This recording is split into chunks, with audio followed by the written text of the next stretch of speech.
What's up guys, this is Allorim and I'm here to bring you a basic Wukong guide for beginners. And this guide is going to take you a little bit of a walkthrough on how to generally build Wukong and what to get on him and somewhat how to play him. So just listen in and hopefully this will help you start your Wukong gameplay. And remember to keep in mind that not everything needs to be followed strictly. For this rune page, you're going to be running armor pin marks, armor seals, MR glyphs, and attack damage quintessences. This is going to be your basic rune page for almost every single matchup.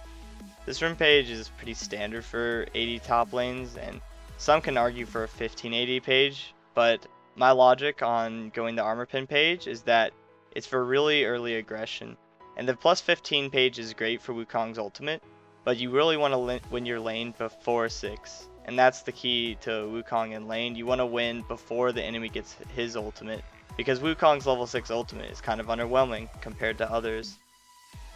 This next rune page is, as you can see, very similar to my first one, but the only time you'll use this rune page is if you're trying to counterpick the enemy team. Let's say the enemy has all physical damage, that's when you'll use this rune page. Otherwise, just use the first one.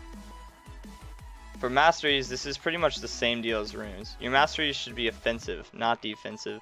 This mastery page is pretty standard for any aggressive 80 top. And really, you're going for the aggressive rune page and not the defensive rune page, because Wukong's job is not to be a tank, but he's more to be an assassin and a really high damage bruiser. Going in the offense tree gives you the damage you'll need in the team fights, especially with the increased damage on Havoc, Spell Weaving, and Blade Weaving. And having those masteries are really going to help your assassinations. By no means is the defensive mastery tree bad, but it doesn't fit Wukong's playstyle, and he's not supposed to be tanking anyway, so there's no point in bringing defensive masteries, especially when you already have your passive to help you out. Now let's talk summoner spells. The definite best choice to go with is Flash Ignite, because Flash is really important for those split-second decisions, like whether you're chasing, you're going for a juke, or you're initiating on someone. And Flash is definitely the best on champions who don't have a blink or a dash. While Wukong does have E, he has no reliable way to get over a wall, unless he has like a ward to go over a wall with E and hit a jungle camp. So Flash really helps him in these cases that he can't get out of a gank. Ignite, of course, brings you kill potential in the lane, and that's something you need for Wukong's pre-6 aggression. Looking at Ghost, I'm not really a fan of Ghost. It's okay, but it doesn't offer anything that Flash doesn't. It gives you better chase overall, but you already have a dash, so you don't really need that.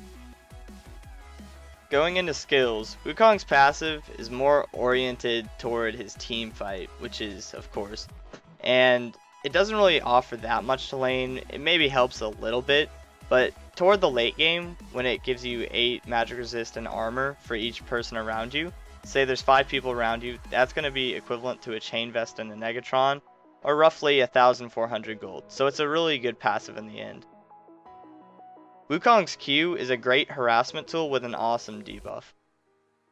You really want to keep this skill at level 1 and max E, because the armor shred on Q never changes from 30%. The only time you do max E is if you're in a lane such as Darius or Renekton, you want to harass more than go in, so you max Q, and that gives you the safe harass that you need to win the lane. Now your W is an absolute ridiculous skill, not for its stealth, but for the clone itself. The clone can tank any skill shot, summoner, or any champion ability in the game, and this is the skill that makes Wukong such a threat, because it puts you into stealth, and that's being one thing, but it also pushes you forward a bit. It can disorient people, and some people tend to panic and waste summoners and abilities on the clone.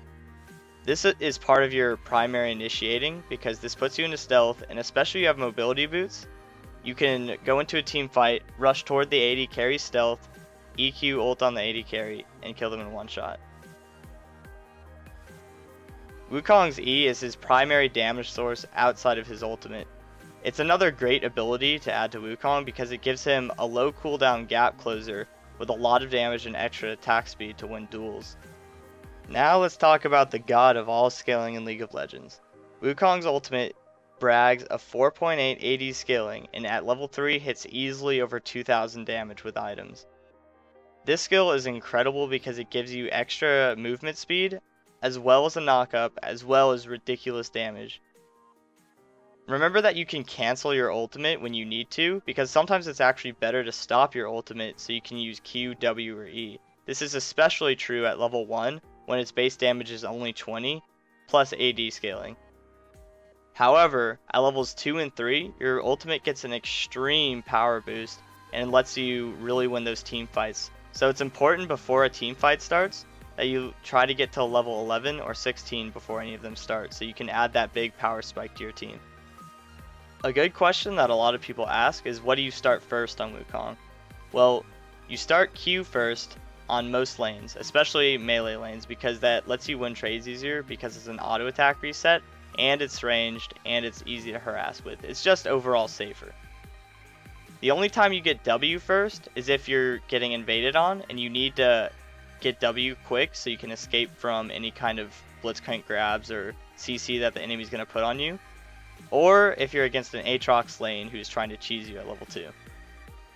You also get E at level 1 if you're fighting an invade, because it has AoE damage and it helps put out that extra damage you need to get a first blood. Or the other time to get E first is if you're facing a ranged lane, because that's going to help you gap close to them and try and cheese them at level 1. Finally, let's talk about item build. And item builds on Wukong are kind of controversial, but my build I found is the best for almost all situations. My default starting build is pretty much always going Crystalline Flask, an HP pot, a ward, and starting the warding totem. This is the best because it gives you the harass you need, because of the mana it gives you, and so you can spam your abilities in lane to do what I was saying before, try and win the lane before anyone gets to level 6. You could also start Dorn's Blade or Longsword, but that's only if you're going to start really aggressive early on, and you probably have to kill them at very early levels. Your overall build order should be pretty linear actually in most games. I prefer going 2 Dorn's Blades when I go back, rushing Hydra, getting Tiamat first of course, getting Boots after my Tiamat, finishing my Hydra, getting Last Whisper, finishing my mobility boots, getting Black Cleaver, and then going into defensive items, which is either Guardian Angel, Randuin's, or Maul Malmorius. The reasoning behind these items is because you're building all your damage first, and that's really cool on Wukong because your main goal of the game is just to get into the teamfights and assassinate someone.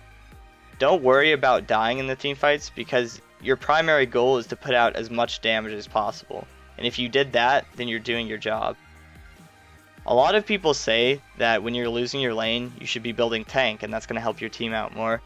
That's true with a lot of lanes, but that's not true with Wukong, because building tank on Wukong is like making yourself a Malphite, but without the utility. So, even if you're losing, continue on your damage items, try and at least farm up until you get your Hydra and Last Whisper, and preferably mobility boots, and then enter the team fights, and you'll always be strong then because you're always going to be putting out a ton of damage. Okay guys, this wraps up the first part to my basic Wukong guide, and stay tuned for the second part of my Wukong guide, which will go more in depth into laning Wukong, early game, mid game, late game, and a little bit of tactics on how to play him properly.